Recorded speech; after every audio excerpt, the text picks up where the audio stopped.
Welcome to The Explainer. Today we're looking at a company you absolutely know, but a system you've likely never truly seen. I mean, we drive past them all the time, right? But behind those familiar bright signs, the automatic sliding doors, and those massive parking lots lies one of the most sprawling, sophisticated, and honestly, totally invisible corporate machines on the planet. We're going to pull back the curtain on the mechanics powering the world's biggest retailer. And trust me, the operational triumphs behind it all, they are absolutely fascinating. Okay, let's dive right into this. 3 pennies. Yep, 3 cents. Imagine walking into a massive supercenter, right? You pick up a basic item, maybe a tube of toothpaste, a pack of batteries, or a simple notebook. You pay your hard-earned money at the register, but the actual profit the company keeps after all their expenses, it can literally be just 3 cents. For a massive percentage of the products sitting on those endless shelves, the profit margin is razor thin. Now, on the surface, that sounds like a deeply flawed, incredibly risky way to do business. How could any company survive, let alone thrive, by making mere pennies? Well, you have to contrast those 3 tiny cents with another number. Hundreds of billions of dollars in annual revenue. And this right here establishes the absolute core mystery of our explainer today. Because how do you build an empire that totally dominates global retail? An empire pulling in hundreds of billions of dollars, 3 pennies at a time. It completely defies conventional business logic, but it sets the stage for what is literally a masterclass in operational efficiency. So, what does this all mean? We like to call this incredible contradiction the penny profit paradox. It asks a really fundamental question. How does pocket change translate to world-beating revenue? Well, the answer isn't actually in the products themselves, but in the unseen, highly optimized systems humming along in the background. It's the invisible machinery that turns an impossible paradox into a beautifully engineered reality. To fully grasp this, we need to compare traditional retail with the Walmart way. Traditional retail typically relies on high margin and low volume. Think of it like a boutique store, right? They buy a shirt for $10 and sell it to you for $40. They make a massive profit on every single transaction, so they don't actually need millions of customers a day to stay in business. But the Walmart way? It entirely flips the script. It relies on a low margin, but extreme, almost incomprehensible volume. They don't need to make $30 off you. They are perfectly happy making a few cents, because their entire system is designed to ensure they make those cents off millions of people every single day across thousands of massive locations. So how do they actually pull this off?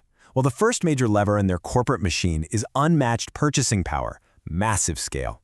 You see, when you operate at the extreme volume we just talked about, you automatically become the biggest buyer in the room. In fact, scratch that. You become the biggest buyer on Earth. And when your scale is that massive, you aren't just participating in the market anymore, you start to dictate the market. So the crucial point is understanding exactly how that unmatched purchasing power translates directly into immense supplier leverage. We're talking massive volume guarantees, strict pricing terms, unparalleled leverage. Because this company buys millions of units of a single product, they literally have the power to walk into a supplier's office and essentially dictate the exact price they are willing to pay. And suppliers? Well, they almost always agree. Why? Because the sheer staggering volume of a single contract guarantees that their factory gets to stay open. Being the biggest buyer on Earth allows this machine to lower costs directly from the suppliers, long before a product ever even goes into a box. But hey, securing a cheap product is completely useless if it costs too much to move it, and that brings us to the ultimate supply chain. Visualize this logistics network as the very arteries of the entire operation. It's a constantly flowing, highly optimized organism that connects the factory floor straight to your shopping cart with zero wasted motion. Let's trace this highly efficient journey. Step 1. It all begins at the supplier, where costs are already driven down. Step 2. The goods move to a strategically placed distribution center.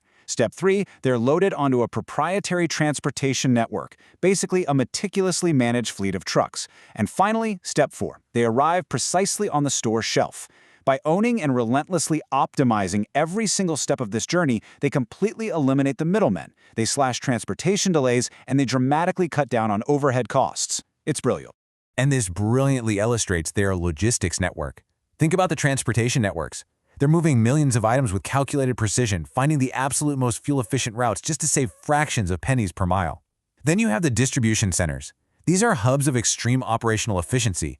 They use techniques like cross-docking, where a product arrives on one truck and is literally immediately loaded onto another, barely ever sitting in storage. The overall impact of this logistics masterclass, it consistently lowers prices. They minimize waste so incredibly well that the savings are directly passed to you, the consumer, which reinforces that razor-thin profit margin. Now, physical trucks and massive warehouses, that's really only half the battle. Behind the concrete and the endless rows of cardboard boxes lies the real brain of the operation. We're talking about invisible inventory, high-tech, a cutting-edge digital nervous system. Imagine predictive algorithms, massive data centers, and real-time analytics quietly humming behind the scenes to track absolutely everything. This is their precise inventory management. Simply put, it's the invisible technology systems tracking every item to keep shelves perfectly stocked. This is where their data dominance really shines. Their systems monitor what is selling, where it's selling, and exactly how fast across thousands of stores simultaneously. For example, if severe weather is approaching a specific region, predictive algorithms automatically reroute high-demand emergency supplies, famously things like strawberry Pop-Tarts, ahead of hurricanes. They send them to those specific stores before the storm even hits. This precise tracking prevents overstocking, which ties up valuable capital, and it avoids understocking, which loses immediate sales. It is absolute domination of retail efficiency. Okay, so let's recap. We have massive purchasing leverage, an optimized supply chain, and high-tech inventory data. When you bring all of these distinct parts of the machine together, you get what is known as the retail flywheel effect. And I want you to think of this not just as a business strategy, but as a continuous, unstoppable, self-feeding engine. Let's see exactly how this builds on itself. Step 1, they utilize all their incredible efficiency to offer lower prices. Step 2, because the prices are so low, they attract millions of loyal customers, allowing them to absolutely dominate retail volume. Step 3, because they have such astronomical volume, they increase their scale and leverage. Step 4, that unmatched leverage allows them to lower supplier costs even further. And guess what? That leads right back to step 1, allowing them to offer even lower prices. The momentum is just incredible. Once this massive flywheel gets spinning, it is mathematically devastating for competitors to try and catch up. At the end of the day, it all synthesizes into one core reality: consistently offering lower prices than competitors while generating hundreds of billions of dollars. That idea summarizes the immense success of their model. It proves that the penny profit paradox isn't a paradox at all, is it? It's a calculated, beautifully engineered outcome. These hidden systems allow them to maintain incredible long-term dominance over the entire retail industry. So, as we bring this explainer to a close, I want you to consider this provocative thought. When you buy a simple $2 item, what are you actually paying for? Are you just paying for the plastic and the cardboard packaging? Or are you paying for a microscopic fraction of the most advanced, massive, and invisible supply chain machinery the world has ever seen? It really transforms how you view the world around you, doesn't it? Thank you so much for exploring this with me today.